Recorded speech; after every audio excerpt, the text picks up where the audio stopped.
Hi everyone. In this video, I will be showing you how to opt out of Meta AI on Instagram.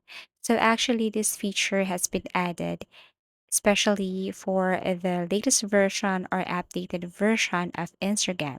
When you open your Instagram and then go to your Messenger or Instagram Messenger, probably you will see it on the search icon so you can enjoy using this Meta AI. However, there are some people who don't like this feature.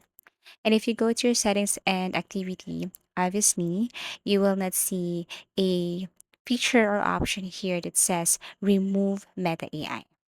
So the best thing you should do here is you have to uninstall this latest version or your application, Instagram application, and then go to your web browser. You can go to Chrome or any web browser.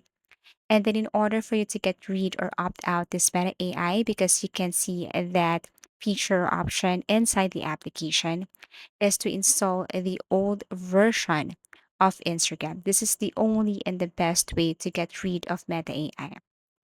So you have to look for that old version there.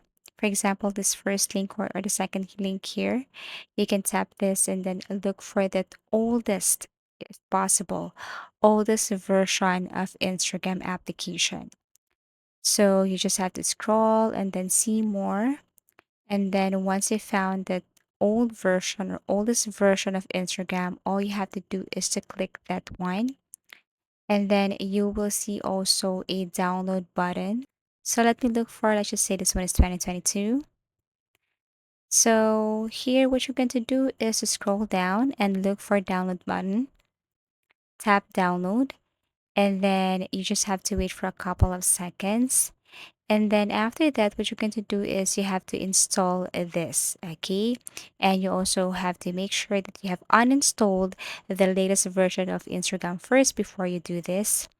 And then after that, launch the application, and you will see that this Instagram Meta AI is not here. So that's how easy it is. Click install and launch the old version of Instagram. So if you have found this video helpful, please do like and subscribe to our channel. And if you want to suggest any topic, please do comment down below. And see you again in our next video tutorials.